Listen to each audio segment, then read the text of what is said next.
Continuing education credits for physicians and other healthcare professionals is provided by VCU Healthcare Continuing Education. Check out cribsiders.vcuhealth.org for more information. The Cribsiders podcast is for entertainment, education, and informational purposes only. The views and statements expressed on this podcast are solely those of the host. Welcome back to the Cribsiders. I'm Chris the Chew Man Chew, and I'm definitely not Justin Lee Burke, but he is gone tonight, and maybe we'll announce why he's gone at some point in the future, but that'll be a mystery for now.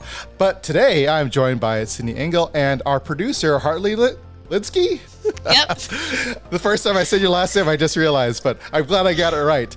Hey guys, say hi to everyone. Hello. Hello. Tonight, our guest is Dr. Kelsey Klaas. Did I say that right now? Yes. Klaas. There we go. This is why I never do the intro, because I'm just horrible at names. And she's here to discuss POTS and dysautonomia.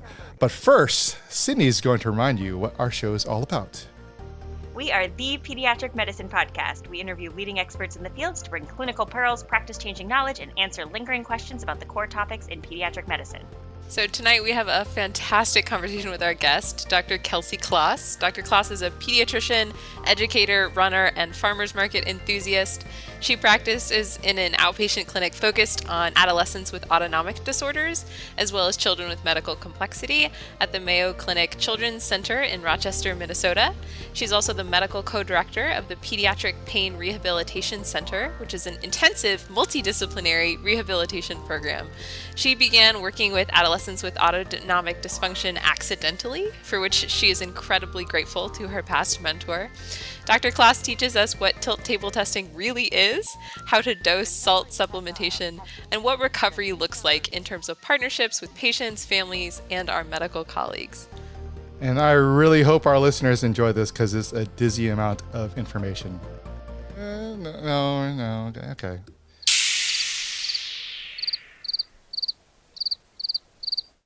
Dr. Kelsey Klaas. That's correct. Thanks for coming on the show. How are you doing? I'm doing well. How about you, Chris? Great. Now, because we're an informal group, I'd ask if it's okay to call you by your first name? Of course it is, and I already called you by yours, so I hope that's okay. Perfectly fine. We've always considered, the Cribsiders and, we're our parent podcast, which is the Cribsiders. This is, I always like to think of this as sort of like, this is like the physician's lounge where we just sort of bump into like our specialists and like, hey, I got a couple questions. You mind just, letting me know what would you do in this case? And so it tends to be very informal. So before we get started, I want our listening audience to sort of get to know you a little better. Could you give us a couple of lines of, who you are and maybe something interesting outside of medicine that you want people to know about? Sure. So I would say I am, I think like many of us, another pediatrician parent who never has enough time to do everything that I want to do. And the things that I love to do, I like to run, I like to cook, I like to read, all kinds of things. And I think we have busy lives. And so just trying to focus on trying to find that balance between home. I have two boys who are so much fun. And so between kind of family and a job I love. Sydney. Love that. Definitely can relate to the never enough time to do all the things that we love. But keeping that in mind, can you give a recommendation of a book that maybe you have enjoyed sometime? We'll give you the whole last decade. Absolutely. I think as, again, through that like physician, pediatrician, mom lens, I love the book First Bite by Bea Wilson. She is a British food writer. And so First Bite is the subtitle is How We Learn to Eat, and I love that. So it's a evidence-based review. It is not a diet book, and it is one of these books about how we eat that's actually really hopeful and talks about kind of evidence behind how can we eat better, how can we set our kids up for success as eaters, and how important that is for our lives. Oh, so important. So it combines the two things. You said you like food and reading, sort of like it's like the perfect book for you, sounds like. Yes, I loved it. All it needs is some running, and then we'd have it all. Excellent. Hartley, do you have any questions you want to ask? Yeah, I would love to ask, as a trainee, what is the best advice that you've ever received, either as a learner or later on in your career? I think it applies across the spectrum, but learning that it is okay to say, I don't know. And just that it's okay to admit it to a patient, to your child, to a friend, whatever the situation may be, and then to follow it up and say, especially if it's in a professional situation, I can find out. Or if you're teaching, hey, do you want to look it up and teach the rest of us? That's such a great advice. I feel as a teacher, as I'm trying to model behavior for my learners, saying I don't know lets them understand it's okay to also not know. Because I feel, especially right now, we just had a bunch of brand new interns start, and they definitely feel the pressure of not knowing things and realizing they don't know a lot of things. And so when they understand that I'm not an all-knowing attending, that I also don't know some things, I think it makes them feel a little better. It humanizes us all, I think. Absolutely. Absolutely. Hey, Cribsiders listeners, I want to tell you more about Caraway cookware. Caraway has some of the best nonstick cookware on the market. It is a beautiful ceramic, so not only does it fit perfectly in a modern kitchen, but it is non-toxic without any PFAS, PTFE, PFOA, or other hard-to-pronounce chemicals. Honestly, cookies usually clean up on bakeware easy enough, but I've always had issues with dark charcoal spots after roasting. But I've been roasting vegetables on my Caraway baking sheets, and it cleans up beautifully. A little soap, water, and barely a scrub is all you need. I also can't say enough good things about how pretty it looks in my kitchen. Their pots and pans just belong, and I can't wait to use them for all of our upcoming holiday meals. So if you're interested, Caraway's internet-famous cookware set comes with a saute pan, fry pan, Dutch oven, and saucepan, plus lids for all of them, a canvas lid holder, and magnetic pan rack for storage. It's the ultimate kitchen setup and will save you $150 versus buying the items individually.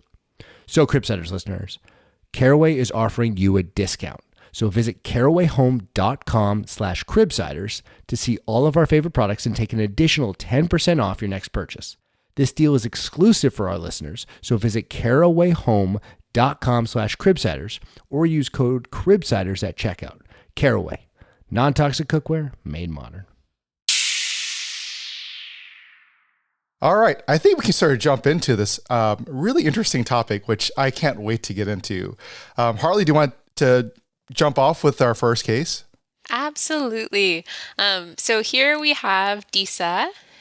She's a 15-year-old assigned female at birth patient with a past medical history of generalized anxiety disorder who comes to you, her pediatrician, with her parent after she almost passed out at school today. She reports that her class had an assembly yesterday and she had been standing in the school gym for about 15 minutes when her heart started racing and she started feeling dizzy. She also felt nauseous and had some dark spots at the edge of her vision. According to her friends who were with her, she didn't fully lose consciousness, but she did have to sit down. Her friends brought her some water, and after a few minutes, she felt well enough to walk slowly to the nurse's office where her parent picked her up. When you ask her about previous episodes, she reports that she's had many similar but less severe episodes of dizziness over the past few months. Usually happens when she stands, walks, or exercises for more than 15 or 20 minutes. These episodes have caused her to sit out of gym class or after-school tennis practice. And she does say that these episodes seem to be worse and more frequent when she doesn't eat breakfast or when she's about to get her period. She also tells you that she just generally feels more tired than she used to, and she started taking a nap most afternoons after school. In terms of past medical history, her anxiety is well controlled with therapy and 20 milligrams of fluoxetine daily. Her family history includes fibromyalgia and her mom. No reported personal or family history of seizure disorders or cardiac arrhythmias. So if you would be willing to just sort of talk us through, Kelsey, your initial differential diagnosis for presyncope in your adolescent patient. Absolutely. And you gave me a really nice history here around the event, especially. And so the first thing I would consider that I don't notice in this case, but whether there's any red flags present, especially considering exertional symptoms. So something that happens mid-exercise. You had mentioned there was an association with exercise. And so wanting to know, is it, again, kind of mid-peak exertion or does it occur more afterwards? So the symptoms, though, that you gave me really, these kind of warning presyncopal symptoms fit really classically with a reflex syncope or neurocardiogenic syncope or presyncope. And so depending on how many episodes have occurred, I think that really helps with our differential on the timeline. You talked about some triggers, premenstrual, heat. I would think about dehydration, fasting, acute illness, fever, insufficient sleep would be another one, maybe a new medication. are all things that can predispose. So I'm already going down that kind of reflex syncope pathway. If, again, timeline, if the symptoms have been present for longer, then I would start to think about, is there a new kind of chronic condition, something like anemia? Is there weight loss present? Or autonomic disorders like POTS or postural orthostatic tachycardia syndrome.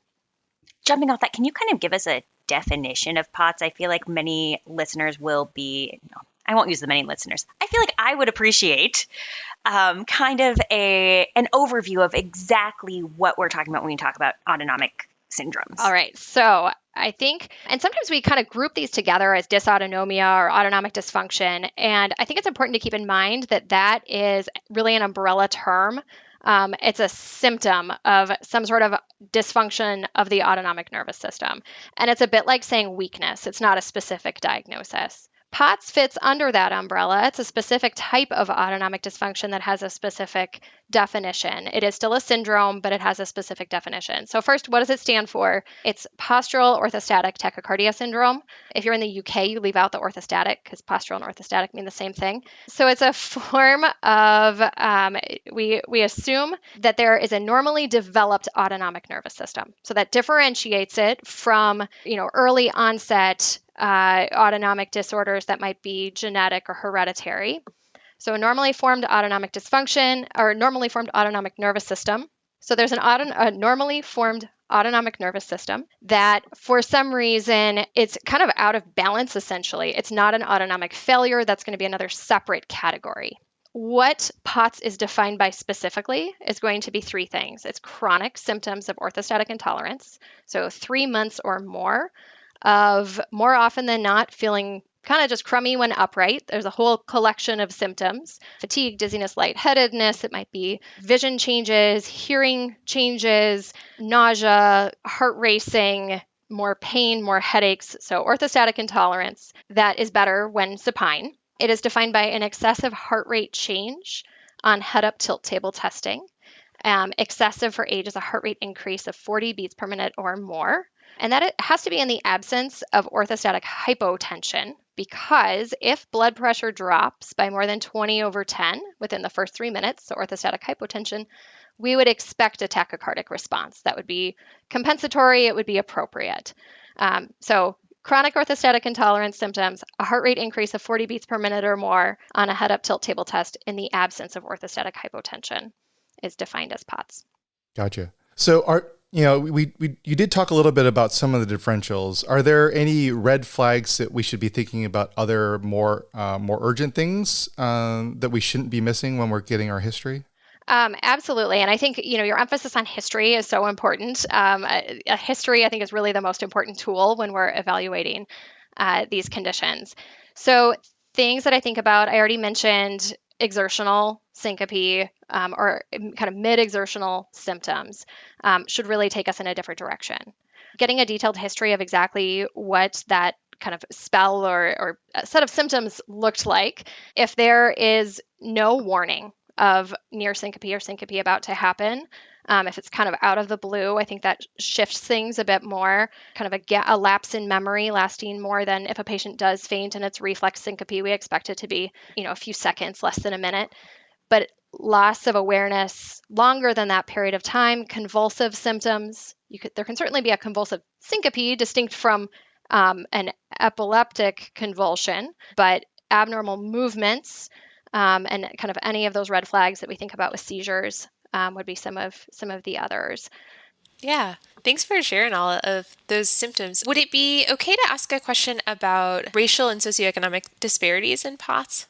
Absolutely. I think when we look at the published literature, there is a substantial Caucasian predominance reported, also a female predominance, and that's mirrored in the adult literature. So that doesn't mean that males and people of color can't experience autonomic dysfunction. So I think the numbers are going to be smaller, at least in terms of what we expect based on published literature. But we need to kind of think about these conditions with all of our patients who are presenting with this very non-specific grouping of symptoms. I would add to that also, we know that people of color are more likely to have medical symptoms that are dismissed, not validated, not taken seriously, or otherwise attributed to anxiety or other mental health disorders. that's something that a lot of patients with autonomic disorders experience as well. And so, unfortunately, that's a universal shared experience between those groups. To me, what that says is really we just have a long way to go in terms of listening to our patients, validating, and considering a full differential regardless of kind of the color of the skin or the origin of the person in front of us. So one thing I feel that happens with a lot of patients who end up with a label of POTS, that there's also seems to be quite a bit of a stigma that's associated with this. Like, I feel every time I have a patient who's been seen in the emergency department or has been admitted or some sort of follow-up, that there's always this like feeling from other providers that, oh, that's just a POTS patient. Or can you talk about that a little bit? So I think I hear the same thing from patients just feeling dismissed and not validated. I hate to point fingers at any of our colleagues in the emergency department. It is one of the places where this is experienced. And the way that I will often talk about that with my POTS patients is to say, you went to the emergency department because you felt like there was something very wrong with you. You felt like you were dying. And in the emergency department, their job is to make sure you're not dying. And so the great news is that they decided that you're not. And you're here. And so you're not dying, but you still don't feel great. And clinic is the place where we talk about that. I love just reframing it for the patients that so they know that the healthcare system is trying to help them, but it's unfortunate that they felt that way. So I think also calling out that they have these frustrations and recognizing it also helps them as well. And I think another place, right, where a lot of this is kind of a systems problem too, where this can happen is in the primary care setting. And that is a time problem. When we sit down and talk to patients with POTS and we're talking about, there's an article that talks about how many symptoms. And so we're talking about 15 plus symptoms that are commonly experienced. And you're trying to do that in a 15-minute visit, 30 if you're lucky, and you still have like your well child agenda to go through as well. It's a very challenging problem, and it makes addressing this in a primary care setting more difficult. To that point, this case is an amazing representation of kind of when a patient comes in with symptoms that might lead you down this diagnostic pathway. But let's say that we were in a well child visit and it's much more vague complaints that patients have, vague concerns, maybe some dizziness, maybe some fatigue. Are there some high yield questions that we can ask in that time to kind of help determine whether doing further diagnostic evaluation for POTS is worthwhile? I think that's a great question. And I think with anything, it's about prioritization of the visit. And so how big of a challenge is this for you? Is it something that is this a patient who's missed a significant amount of school? If they've missed more than 50% of school days, then that's something you're going to want to prioritize. If it's something, oh no, I can kind of do all my normal activities, and it's not interfering with anything, and overall I still feel healthy, it just happens sometimes, that might get pushed lower on the agenda.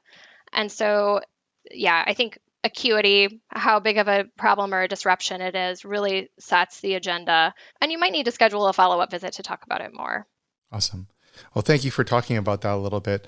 I think we're going to move on with our case and sort of talk about what we're seeing with our physical exam and sort of discuss what we're going to see there. So, Hartley, do you want to take it away? Yeah, absolutely. So now in your office, Disa's vital signs while seated are within the normal ranges for her age, with a heart rate of 92 and a blood pressure of 104/62. Your astute medical student in clinic decides that they're going to get orthostatic vitals before you see the patient. So you note that 5 minutes after she stands up, her heart rate has risen to 130, but her blood pressure hasn't changed. She reports that standing has reproduced the heart racing feeling that she had earlier that day. So at this point, where do you sort of go from here? And so I think from here, first of all, more history is always the right answer to that question. So the way that I like to start that out, though, is by asking a patient, again, just about this whole illness overall. And so I will start in more of a consulting or a consult type visit by asking patients, when's the last time you remember feeling healthy? And sometimes that is, December 2nd. Sometimes that's, somewhere back in September, October. And sometimes that is, this has kind of always been a problem. And then kind of what changed. The next question is, well, what was happening when this changed? And some common responses, it might be there was a concussion beforehand, an illness. Before COVID, it was mono. but certainly a variety of viral or bacterial illnesses. Maybe it was menarche, maybe it was a growth spurt, or some of the common things that we hear. I like to just let patients talk and tell a story. Again, I think it's worth noting that takes a lot of time too. So that also might mean in a primary care setting that you're kind of thinking back into what are some past complaints. If this is a patient you've seen before for headache or migraine, maybe it's joint pains and, joint dislocation or hypermobility, some of those other things. So kind of pulling those pieces together. So next steps, again, with history is just getting a sense of that overall trajectory of this illness. Is it the same? Is it worsening? Is it improving? Any sort of associated conditions or other symptoms that have come up around the same time. And then at this point, because Hartley gave us such a nice history, but a detailed history around these times when symptoms are more prevalent, just a very detailed what happened next and then what can be really helpful for ruling out some other conditions that we'd be thinking about. Like we kind of mentioned already, whether it's a heart rhythm abnormality or seizure disorder or hyperthyroidism or endocrine disorders. Hey, Cribsiders listeners. Easy Resus is your ultimate support to take care of your sickest patients during resuscitation. Whether you are taking care of a newborn during a precipitous delivery, a septic child needing endotracheal intubation, or a seizing teenager, this offline app has drug dosing, equipment size calculation, treatment algorithms, all available in under 3 clicks. This gives you rapid access to life-saving critical info in a user-friendly interface, taking care of the logistics of resuscitation so you can take care of what really matters most. That's your patient. So for those who do not work with critically ill patients, that's okay. The app also has calculated doses of the most used PO medications, including antibiotics and analgesia. Although you can find critical first steps for basic and advanced life support, which could be useful for anyone anywhere. Finally, for those who also work with adults, there is a complete adult section with the same features as in pediatrics. So Easy Resus has drug dosing, the treatment algorithms, and equipment size dynamically calculated based on certain patient characteristics. It also has multiple alerts and content adjusted to age and weight to ensure safety. So someday you'll need to act outside your comfort zone, and with Easy Resus, you'll be absolutely ready. And for Cribsiders listeners, Easy Resus is offering you a deal. Listeners of the podcast get access to a 2-month free trial with access to 100% of the app features. So here's how you do it. You download the Easy Resus app. That's spelled EZRESUS on the App Store or Google Play Store. Create your account, then use the promo code Cribsiders. That's code Cribsiders on the Easy Resus app.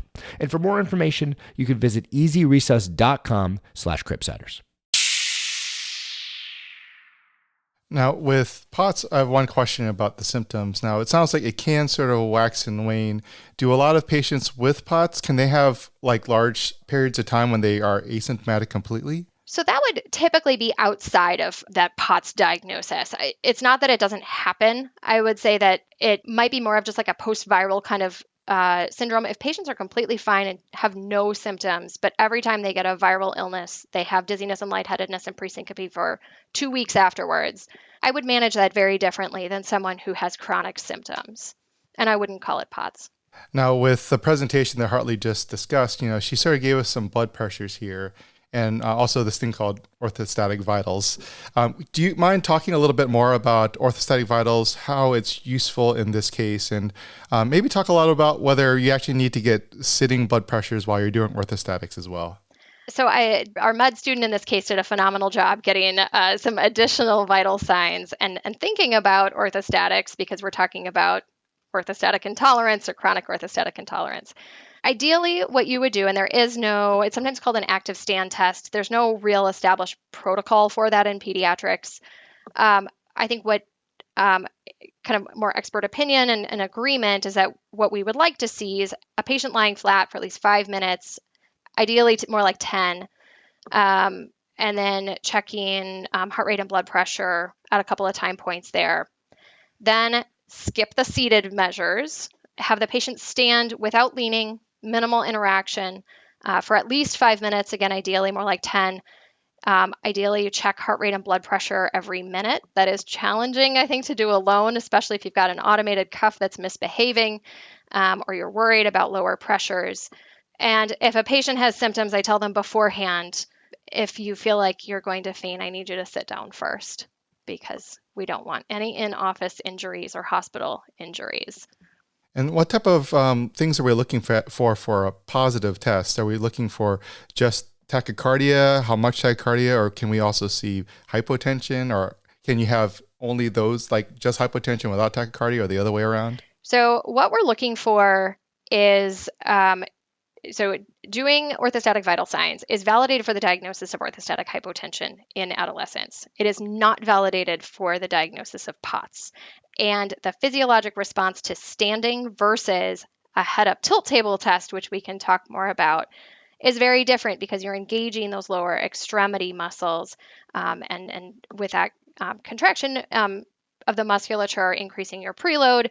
So the response is different. And there's an adult study that shows that the heart rate increase is going to be about 7 beats per minute faster with a head-up tilt table test compared to an active stand test. So there's no equivalent study in pediatrics, but they're different.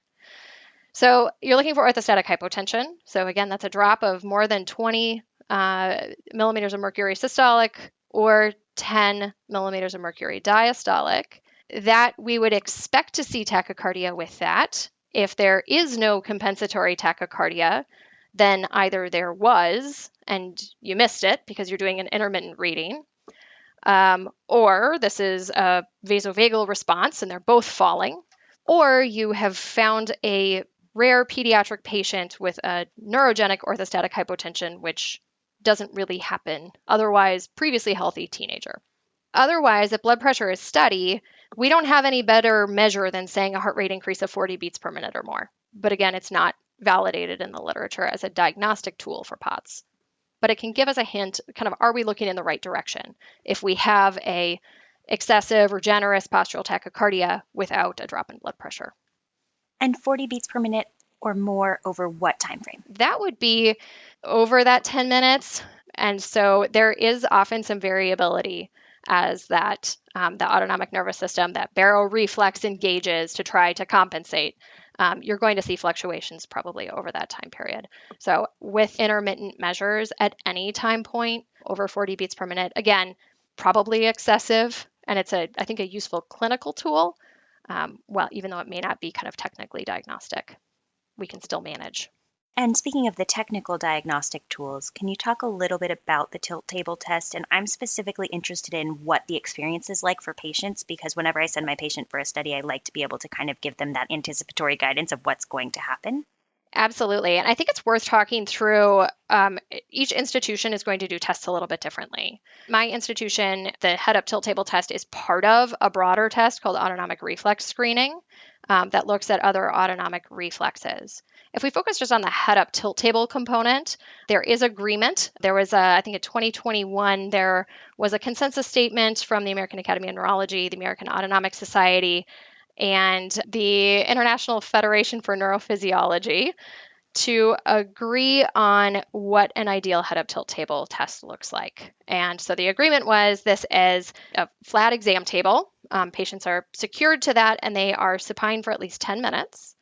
During that time period, there is a manual blood pressure cuff as well as a continuous heart rate and blood pressure monitor that is placed on the finger.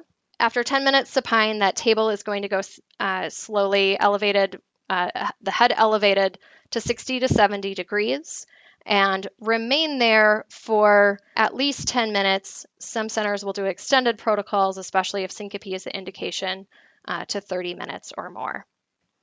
It can, some of them are very long. That's a long time. Is this typically done in a neurology practice? Is it done at a physical therapist office? Like where does this even happen? So there are automated devices that are widely marketed. Those are not as well validated.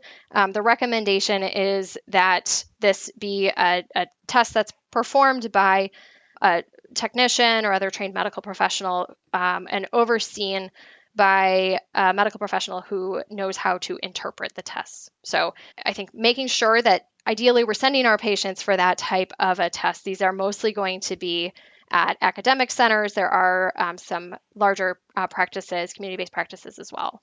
At my institution, the testing lives within the Department of Neurology.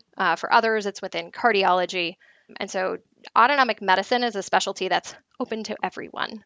And so it may be in any of those settings. There are often some differences between cardiac protocols and neurology-based protocols. The specific consensus that I referenced encourages against IV medication infusions to try to bring about a syncopal episode. That's done in some places, though. That would make for a very different testing experience. To that point on kind of this being a multi-specialty issue, can you talk a little bit more about when a specialist would be an appropriate person to involve in the diagnostic and management? Well, I guess we'll get to management later, so we'll say in the diagnostic process. I think the question is really, what's the diagnosis that we're trying to make? If we, as general pediatricians, are seeing a patient with really characteristic symptoms, like this patient who Hartley presented with symptoms of frequent orthostatic symptoms of 3 months or more, who has, maybe we're going to repeat those vital signs and be supine for a little longer and standing. And we really feel like this fits. From a diagnostic standpoint, I think that this is something, especially as we get into management, that is well within the wheelhouse of a general pediatrician to give a likely diagnosis and initiate management. So in those initial stages, where I find it really helpful to consult some specialist colleagues is often when I have a specific question to rule out other conditions, whether that is something cardiac or a seizure disorder or something else, like maybe a rheumatologic condition if it presents a little bit differently, depending on the presenting complaints. And are those ambiguous cases the ones in which you are more likely to order a tilt table test? I think a tilt table test is especially useful if initial management does not bring on an improvement in symptoms. Excellent. Are there any other tests, if even, let me rephrase that. Based on the presentation of the patient and you have a high pretest probability that this is likely POTS based on history and some of your office testing, are there any other tests that you would want to do just to make sure you have a complete workup for this patient? Whether it's like Holter monitor or labs or anything else, just to be complete. I think I don't have like a kind of one size fits all, click the nice little button in our EMR and order the whole panel. That said, I think that there are some things that we need to make sure of for most patients. EKG is reasonable. There is some literature that shows that iron insufficiency and vitamin D deficiency are more common in patients with chronic orthostatic intolerance. So again, that's a broader term for just positional dizziness and lightheadedness that lasts at least 3 months. And so I will typically check those, making sure there's no anemia would be some of the big ones. And then potentially looking at endocrine disorders, depending on associated symptoms and family history. Are there other general comorbid diseases? We've sort of discussed them already that might confuse some of the pictures that we often see with these patients, just generally speaking. So other comorbid conditions that would be really common, so chronic pain conditions would be one. We can see that overlap with joint hypermobility. So this might be someone who presents with recurrent joint dislocations, who's just kind of, if you say, what kind of interesting things can you do with your joints where they are more hypermobile? And so EDS or type 3 or hypermobile type EDS gets brought into the discussion for many of our patients, certainly not all. Autoimmune conditions are going to be more rare in pediatric patients. Things like Sjogren's syndrome are often mentioned in the literature. Other comorbidities would be migraine or other headache disorders, and then GI disorders. Looking at, there is some evidence that shows some GI dysmotility. Usually the common tests, like a gastric emptying study, are normal, but that there can be, especially with very prominent GI symptoms. Thinking about GI dysmotility, asking about constipation. Some have more of the diarrhea that can go along with that as well. And again, I always look at a growth chart just with that kind of what comes first. Adolescent Medicine or the Society for Adolescent Medicine guidelines on restrictive eating and hospitalization for medical stabilization basically includes POTS diagnostic criteria in there, as well as orthostatic hypotension.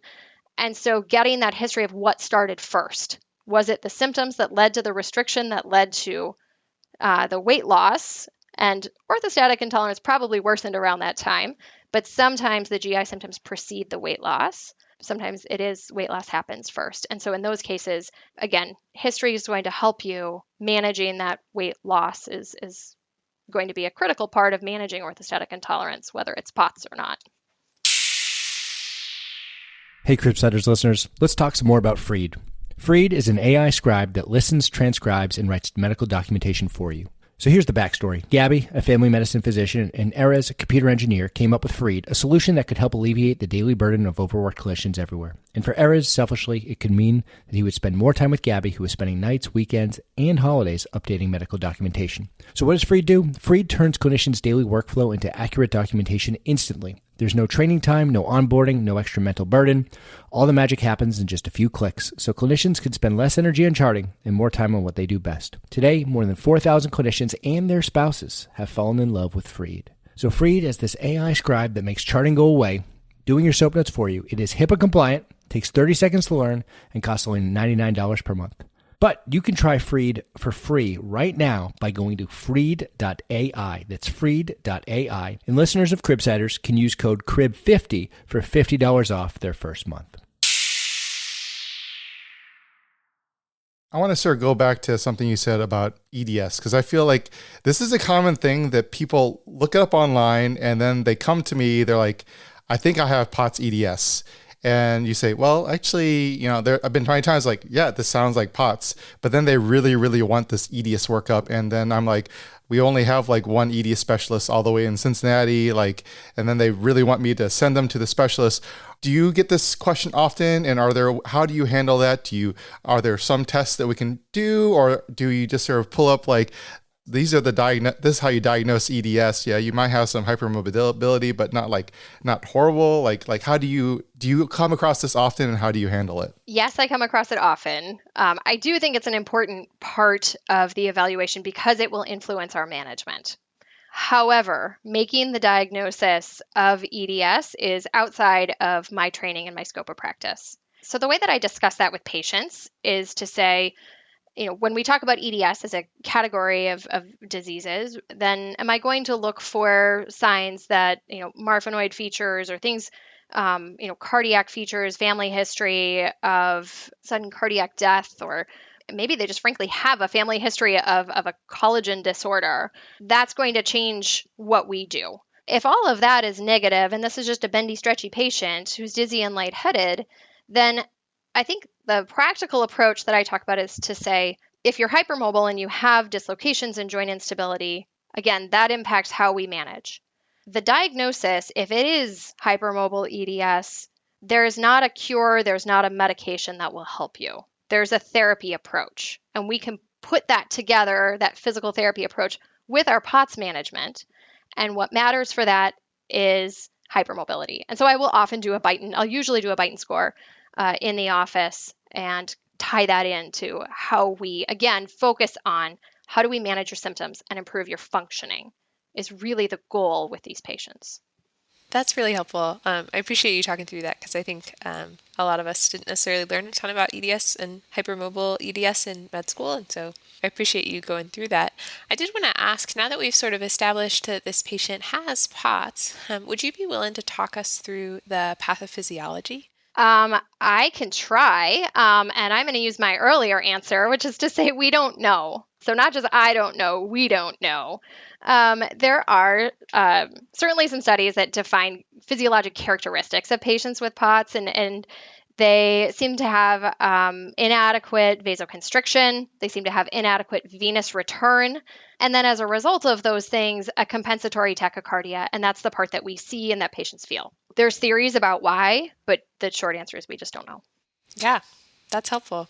I appreciate us coming back around to the idea that sometimes it's okay to say we don't know and we're going to help you through it anyway. So I'd love to talk about, similar to EDS, I think a lot of us didn't necessarily learn a ton about POTS in med school, and as such may not have a lot of language to talk about this syndrome with patients. Would you just sort of talk through what types of phrases or language you use to talk about these diagnoses with patients and families? I think that's a great question because this is a condition, like many other things, that the language we use and the way that we approach it with our patients matters so much, especially when we get into management. And sometimes it sounds like the things that we're saying, like how would those help? And so I think it's helpful to talk about physiology.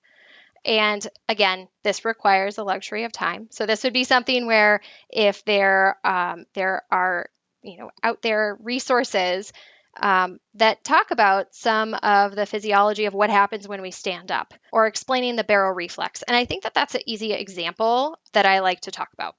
And so, do you want me to go through my quick clinic spiel? So what Please. I will talk about, and usually at this point we've been chatting for a while, so it helps to stand up. So I stand up and say, when we stand up, there is a downward displacement of anywhere from a half a liter to a liter of blood from our head and thorax into the abdomen, pelvis, and lower extremities. And the longer you've been sitting or laying down, the more relaxed those muscles and the blood vessels are. Then what happens, as there is this venous pooling, less blood gets returned, which means that pressure ultimately falls. That is sensed by pressure sensors, by baroreceptors that are in the carotids and in the aortic arch. And so that low pressure sends a signal back to the central nervous system, basically saying, low pressure alert, let's fix it. And two things happen. One is that the parasympathetic, that vagal suppression of heart rate, it's like a brake gets lifted, so heart rate gets faster. And then there's a sympathetic outflow that makes the heart rate go even faster, but also constricts the vasculature throughout the body to increase preload. So with that, when you first stand up, that low pressure, that's that, oof, I'm a little lightheaded. And then when it clears, that's that response working. And so for many of us, that initial orthostatic intolerance, it's normal. And for a lot of us, we notice that it happens when we are dehydrated. We might notice that it happens if you exercise and then stop and stand still. But that sensation of it passing and things getting better is your autonomic nervous system and that barrow reflex working. When heart rate stays high, to continue to make sure that there is enough delivery of oxygenated blood to the central nervous system, that's when when some patients start to feel those symptoms. Okay, so that's how I kind of talk about, here's what an example of how our autonomic nervous system works. And I think it's important to describe feeling your heart racing. That means that your autonomic nervous system is working. It's connected appropriately.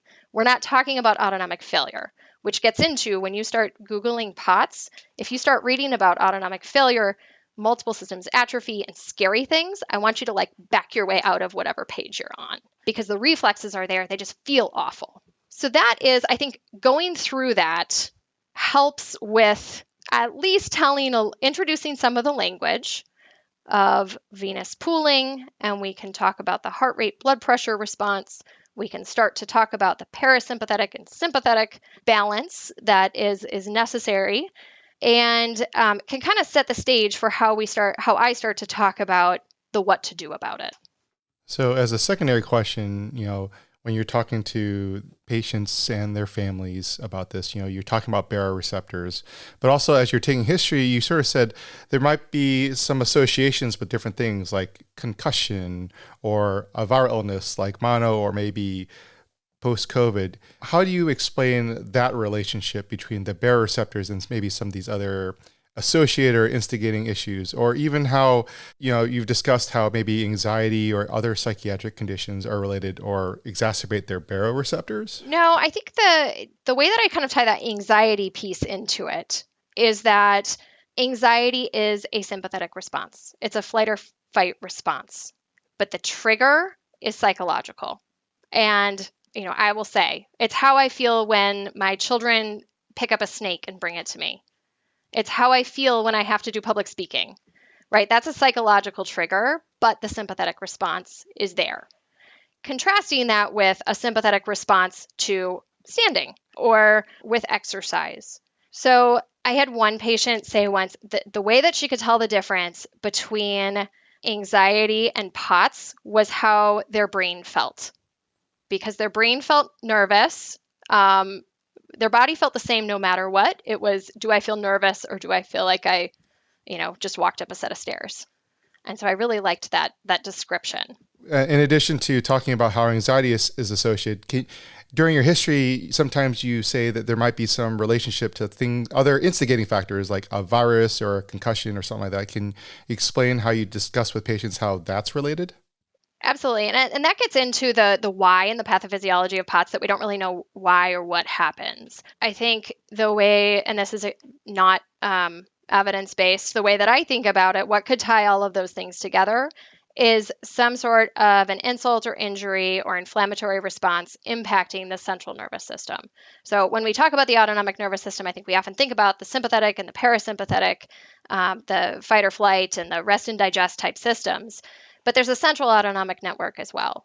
And so if we think about concussion as a local injury, an inflammatory response, infection could theoretically do this.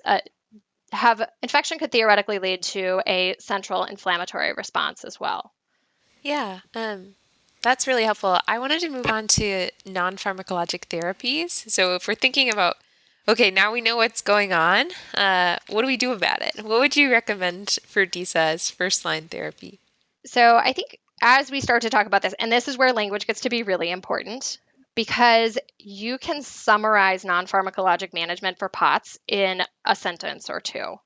But oftentimes, then I'll see patients come back and say, they just told me to eat more salt and drink more water. And they're not wrong. Whoever gave that advice is exactly right. But this is where the why is so important. And so we can take it back to that example of what happens when we stand up, right? So why are we saying eat more salt and drink more water? Well, we're trying to expand your intravascular volume. We're trying to raise your blood pressure and basically filling up the tank. So why the salts then? So by having more salt, you're retaining more of that water that you're drinking. Necessary for every POTS patient, unless there's a nephrologist who says this patient has hypertension and they cannot increase their salt, then it's just the water. How much? 2 to 4 liters, so 64 to 128 ounces is a lot. And if we think about that recommendation, everyone should have 64 ounces of fluid intake. That includes dietary sources. That's for most people. So we're talking about on top of dietary sources, at least 64 ounces of water, up to double that, and potentially more if you're sweating or it's hot outside. Along with that, we're adding salt. 8 to 10 grams of salt is often cited in the literature.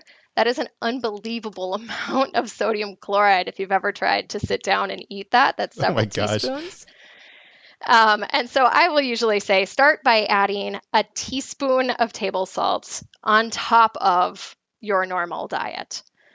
I like to use table salt because you can take it everywhere and it's free, but we can get into electrolyte replacement products, which is frankly overwhelming if you look it up online and try and buy electrolyte replacement products. There's a lot available with a highly variable amount of sodium. I would say anywhere from like 200 milligrams, which is not enough, up to 1,000, which tastes disgusting to me, but some patients like it. So how the salt gets in, however, it's going to get in consistently.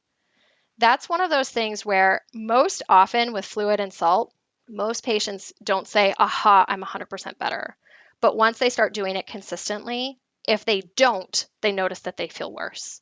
So the medium to long term, what do we need to do is about exercise, because we know that cardiovascular conditioning is going to have positive changes in terms of hemodynamics and cardiac function, slowing down resting heart rate, raising parasympathetic tone, and then the heart being able to increase its contractility rather than just a heart rate driven response. This is another one that gets difficult because a lot of patients will say, I was a competitive athlete when all of this started. And you're telling me now that I'm deconditioned and I just need to work out more? And the answer is no, absolutely not. I'm telling you that when you were a high performing, you were running nationals for cross country, and then you got mono and you started feeling this way, something changed. And I'm sorry, I can't tell you exactly what that was. But now that you've been bedbound for the last 3 months, we need to get you moving again to start that recovery process. So what does that look like? It means starting small and gradually increasing. There are good studies showing that recumbent exercise is better tolerated. Swimming, some patients are really heat intolerant, so swimming can be great for that as well. Rowing and recumbent cycling.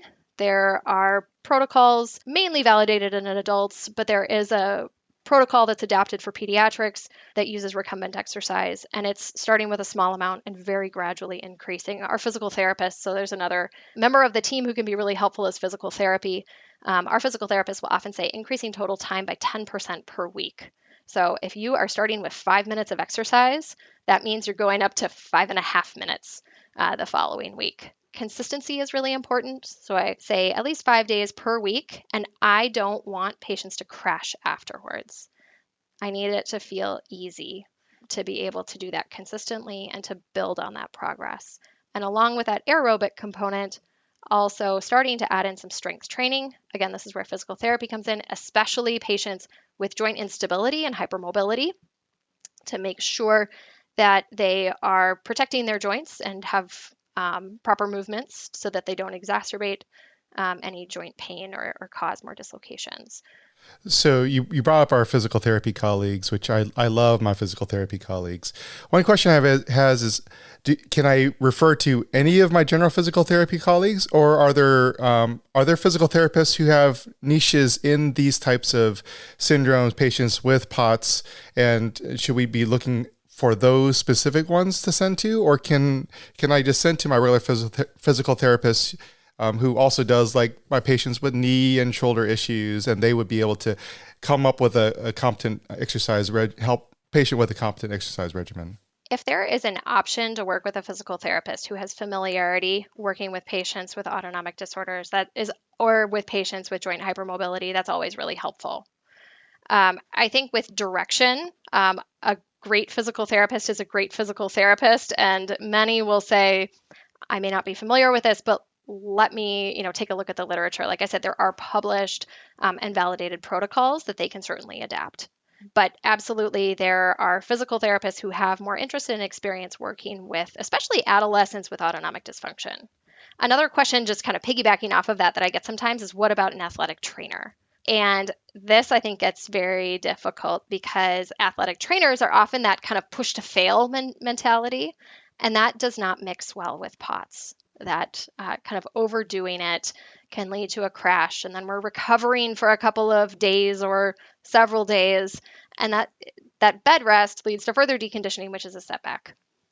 Any other things you want to add about maybe non-pharmacological options before I think we have a couple of questions about pharmacological options, although I think there's a lot of controversy as well. But anything else you would like to add before we get to those? Yeah, so I think the fluid salt exercise is really the kind of the foundation that is going to be necessary for every patient. Other things that can help: compression. I say garments because the cute knee-high socks don't seem to help as much. It's really that abdomen thigh compression that seems to help the most. So what does that mean? That means either like toes to ribs compression, and anyone who's ever put on a pair of nylons that are super tight and 2 sizes too small, it's not something that most of my adolescent patients will wear. So thigh abdomen compression is kind of a next best thing.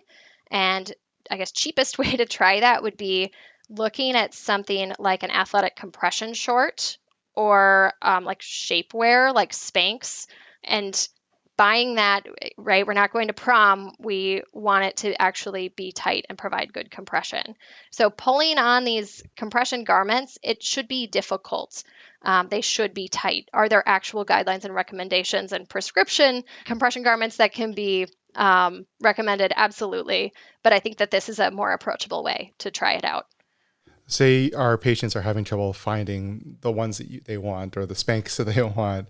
If we are prescribing them, I know a lot of compression garments are certain like millimeters mercury. Like I know for a lot of my patients with lower extremity edema, my adult patients, I go like 20 to 30 millimeters mercury. Do we sort of look at it this way, or do we just go like, we start low and try to go up until something that you can tolerate, but also helps you with your symptoms? Or I hate to be, most of my patients go that they might be helped a little bit, but realistically, I don't want the prescription strength ones. But I would say typically that 15 to 20 to 30 gets to be pretty difficult to put on, but more compression often will help more. But again, they only work if you wear them. Gotcha. Other non-pharmacologic things that are sometimes recommended would be things like elevating the head of the bed while sleeping to try to decrease diuresis overnight. That one means actually like putting risers underneath the head of the bed to elevate it. Sleeping in a lazy boy chair there was a study done, again, adult study, but it didn't make a difference as much. It didn't make a difference, but head of bed elevation did. So those are some other things that can certainly try and may help. Other non-pharmacologic management things, though, it kind of goes outside of the immediate things that we think about with autonomic dysfunction and gets into some of the things I briefly touched on earlier. Sleep is important, right? I think you're a hospitalist, right? What happens when you're sleep deprived or your residents are sleep deprived? Short-term working memory, reaction time, coordination aren't as good. And the same happens with autonomic dysfunction. I think parents of new infants, if you remember those kind of like hot, cold flashes, dizzy, lightheaded when you have a newborn and are sleep deprived, can happen to teenagers too. So making sure that teens are getting sufficient high quality sleep is important for long-term management as well. For so many reasons. For all the reasons, yes. Really quick follow-up question on the non-pharmacologic therapy. Things like more fluids, more salt, compression garments. Given what we know about the pathophysiology, how quickly is there a response? That's a really good question. And I think this gets into the larger scheme of how long does it take to get better? And of course, the answer is it depends. Again, the fluid and salt day to day, patients often notice a difference. And exercise is going to take more like weeks with really good consistency to months to start to see improvement. When we look at some of the literature from like intensive rehab focused programs, 3 to 4 weeks of that consistent rehabilitation and daily physical therapy on an individualized protocol can really make a difference in symptoms, but also some physiologic parameters as well. That's really helpful.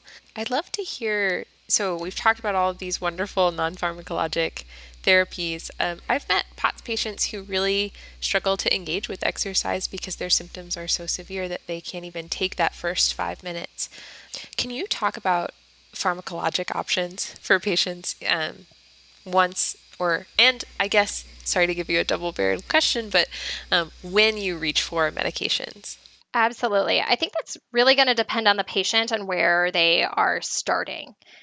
I think about medications as a tool to help our patients engage with, yes, day-to-day activities and feel better by hopefully lessening symptom burden, but also exercise, like you said, Hartley. And the time to do that is going to be different for each patient. I will often, again, when I'm meeting patients in more of a kind of consultative setting, I will often give patients an option and say, we're going to do all the non-pharmacologic things with how much your symptoms are impacting you right now and your own personal assessment of how have you done with hydration and salt intake especially. Let me talk about medication options and you let me know what you think. Is this a tool we want to use now? Is this something we want to revisit? And you would like to try the non-pharmacologic management strategies first. So with medications as a tool, what we are looking at is broadly helping to raise blood pressure, expand intravascular volume, and blunting that hyperadrenergic response or slowing down heart rate.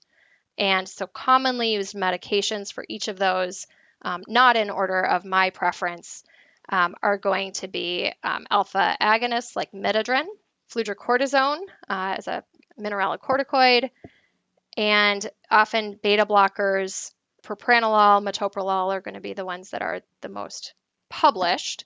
And then there is a newer rate control medication, ivabradine, that has been studied more in adults. I think it's important to note that use of these medications in POTS is off-label. And in pediatric and adolescent patients, there are no approved medications for POTS symptom management. And there's nothing curative either. Now, do these medications, you say you use them as tools, do they need to be done in concert with each other or by themselves? I've definitely had some patients who are, someone looks on Up to Date, they're like, oh, we can do a beta blocker. They start on beta blocker and then they just feel worse because they're just hypotensive all the time and they can't, mount a response with tachycardia. Do you run into that problem, and are there ways to work around that? I think that it's really about picking the right agent, and there are no great guidelines or recommendations for where to start. And this gets us back into the pathophysiology. And POTS, I think, is probably more than one thing. And I think a lot of people who in autonomic medicine, there's some agreement that POTS is not just one thing. It's more of a final common pathway.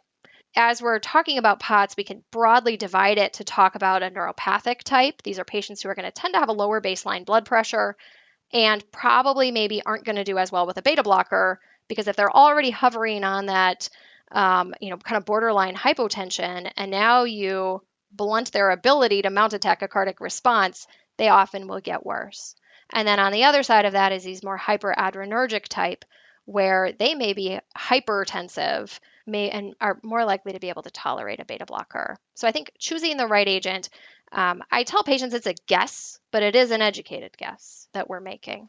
There aren't kind of agreed upon characteristics for distinguishing. There are no published guidelines for distinguishing between neuropathic and hyperadrenergic POTS types. With the medicines that you've just brought up, whether it's midodrine or some of the other medications, do you have specific rules of thumb in terms of how to dose those, since we're not using them in the traditional way that they've been FDA approved for whatever medical condition? Do you use smaller doses, or do you approach it differently? You can't just use what's on the label, right? I would say starting with a smaller dose absolutely is the right way to go. I think as a population as well, patients with POTS tend to be more sensitive to medication side effects also. And there are kind of some questions being asked about pharmacogenomics, and does that play a role? Maybe, but clinically speaking, again, tend to be very sensitive to medication side effects, and so seem to do much better starting with lower doses.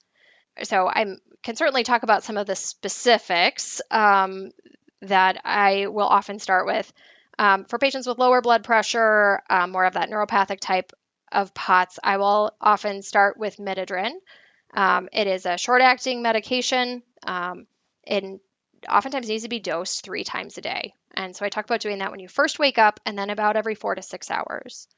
A typical starting dose, we can start at 2.5 or 5 milligrams, and I cap that at 10 milligrams 3 times a day. In terms of side effects, the most important one to talk about with midodrine, because this is an alpha agonist, it is going to make blood vessels squeeze tighter and constrict. It's going to raise blood pressure. Patients cannot lie flat within 4 hours of taking that medication.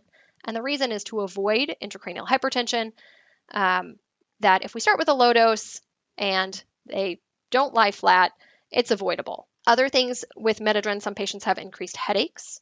And a common one that's just weird is that oftentimes patients will have, they get piloerection or goosebumps on their head. That is kind of a creepy crawly sensation. And so I always caution about that one because it's kind of unpleasant, especially if you don't expect it. So that would be midodrine. Beta blockers, I will often use propranolol. So Chris, you referenced, what about using medications in combination? I prefer to start with just one. Propranolol is another short-acting, non-selective beta blocker. I will typically start with 10 milligrams 3 times a day. For some patients, 5 milligrams 3 times a day, which is an itty-bitty baby dose, and on the same dosing schedule as midodrine. In terms of beta blocker side effects, I think that's a medication that's used in lots of other applications, so things that people are pretty familiar with discussing. Another question with that one is oftentimes patients will ask, or other physicians will say, can we use this as migraine prophylaxis also? And the doses that are used for migraine is often higher and may not be tolerated, but maybe it'll help, and sometimes it does. Gotcha. One thing that I've come across actually a couple of times in my career so far is I've had a couple of patients come in on stimulants used for ADHD, like amphetamine, dextroamphetamine. Have you seen this? Is there any evidence for this, or is this being started by some physicians who are just sort of playing around? I have absolutely encountered this. And the first question I ask is, why are you on Adderall or, whatever the stimulant may be? If it is ADHD, then, and they've been on it since before symptoms started, then fine.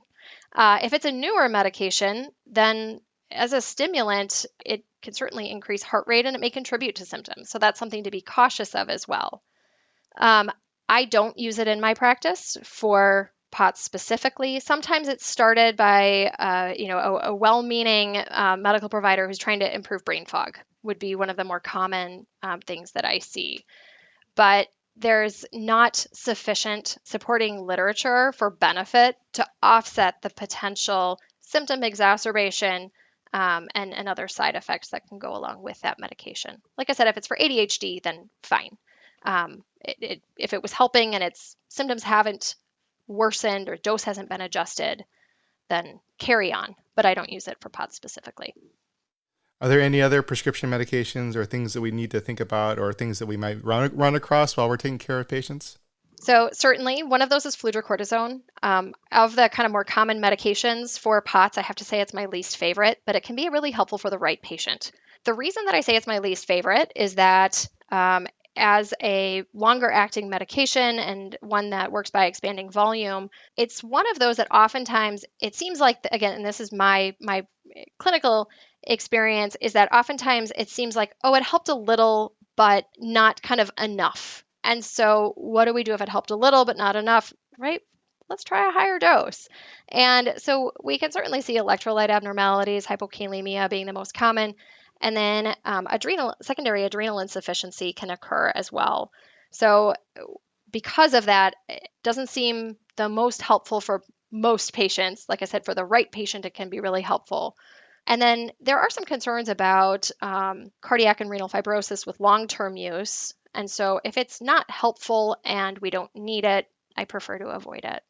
That makes a lot of sense. Could you speak to, I've met some patients with POTS who've requested my help with accommodations related to their diagnosis, often school notes to excuse them from class or specifically gym or mobility aids. How do you think about accommodations for POTS and how do you think about who would benefit from what? That is a great question. And I think this is something I wish I had said earlier, which is that when I'm evaluating patients for POTS and meeting them for the first time, along with asking, when's the last time you remember feeling healthy? The other question I ask is, what are your goals for this visit and going forward?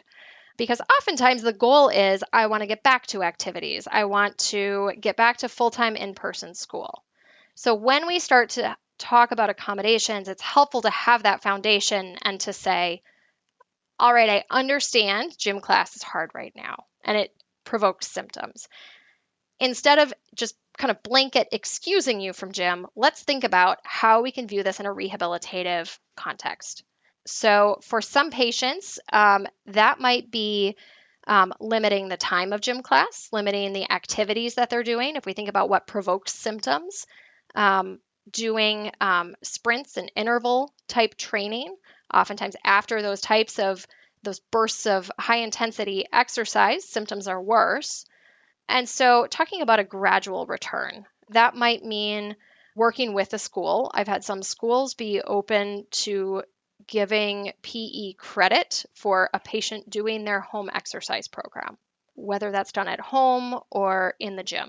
Other things with gym class, and sports as well, would be making sure that there's time for a cool down after exercise, another time that symptoms are commonly worse. And so these are some of the accommodations that I'll often talk about with gym class. I've seen patients with PE class where it is, heart rate monitor and you need to be on the board and your grade is based on that. And that doesn't fit well for where a lot of patients are when they're just starting this recovery and rehabilitation process. So for those patients, sometimes I will give a PE excuse with a plan of how are we going to get back into gym. Other things with school, going to school is exhausting in and of itself.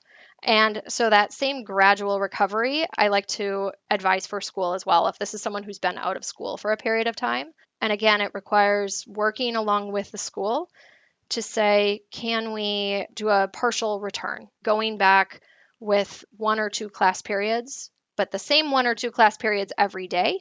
And then after a week of consistent attendance, can we add in, or 2 weeks or whatever it may be, can we add in another class so that we have a plan for how are we going to work back toward full-time school attendance? Thank you so much for that. Can you maybe, let's move into wrapping up. Can you just tell us what some of your main take-home points for listeners are? Absolutely. I think the first one is a lot of POTS care goes back to the things that were really foundational as medical students, which is taking a detailed history. So listening to our patients. Another is keeping in mind the question of, could this be autonomic dysfunction, especially when it seems like there's a wide variety of symptoms, and thinking about what could tie all of these things together. Another take-home point is thinking about recovery from autonomic dysfunction. Once you have made that diagnosis, that recovery is a process and it requires partnership with, we've talked about schools, with physical therapists, maybe with specialist colleagues, and especially with our patient and their families. That was really well put. Last question. Do you have anything that you'd like to plug for our listeners? Absolutely. I think, as was mentioned earlier, this is autonomic disorders aren't a topic that we learn a lot about in medical school or most residency programs. And so hopefully everyone is interested in learning more. And so some great resources. The American Autonomic Society has really active pediatric section within that. And the annual meeting is usually available both virtually and in person, but has a lot of really useful education. The American Autonomic Society also has a speakers board that offers to speak to residency and other training programs. There was an announcement that went out in the late spring to the Pediatric Program Directors listserv. Other resources that I would like to plug, I think if you feel like you're getting stuck in clinic and feel like you're not making progress, that's a good time to think about referring, as was mentioned earlier, to think about autonomic testing and really sending to a referral center to confirm the diagnosis and looking at other potential kind of comorbidities or management strategies that may help. And that might include intensive rehab programs as well. Sometimes those are pain rehab. Many of those programs will specifically work with patients with POTS as well. And then a good education resource that I love is a community-based organization called the Dysautonomia Project that focuses on education for patients as well as medical professionals. Awesome. Well, thank you again so much for spending tonight with us. It was a packed, an episode just packed full of information and facts, and I definitely learned so much from this episode. I want to say thank you so much for coming on with us. Thank you for the invitation and for having me on the show. The new number is... This has been another episode of the Cribsiders. It's for the kids! Get our show notes and sign up for our weekly Knowledge Food Formula Feeds newsletter on our website at www.thecribsiders.com. We're committed to providing you with high-value, practice-changing knowledge, and to do that, we need your feedback. So please subscribe, rate, and review the show on Apple Podcasts, or contact us at thecribsiders@gmail.com. A special thanks to our producer for this episode, Hartley Lidsky, our showrunner, Sam Mazer, and our wonderful social media team on Twitter, Instagram, and Facebook. I've been Sydney Engel. I've been Hartley Lidsky. And this has been Chris the Chew Man Chew. And for those who made it all the way to the end, here's another new poem written by AI. In this quiet chamber where whispers speak, a tale unfolds of the strong made weak. Postural orthostatic tachycardia, a daunting name, a syndrome of symptoms elusive and tame. Dear parent, behold as your child may rise, their heart races as swift as the skies. A dizziness ensues and fatigue takes its toll, as if gravity itself beguiles their soul. With pulse quickened upon standing so fleet, the blood it stumbles in its circadian beat. A mystery of rhythms where faintness may call, in corridors where young footsteps might fall. Our tools are simple, yet keen is their edge. Tilt tables and monitors, our solemn pledge. To capture the essence, the shift, and the sway of a heart that dances and veins that betray. Management, a map through the labyrinth laid with hydration and salts, foundations are made. Medications to steady to hold fast the line. In this battle of balance, a delicate design. Fear not, dear parent, though the paths wind unseen. With patience and guidance we intervene. In this journey together, a course we will chart. For every faint heart we seek to impart. Thus, with care and with science, our compass and keel, we navigate waters, both fervent and real. In this haven of healing, your worries we allay, with every step taken, day by unfolding day. Thank you guys. Good night.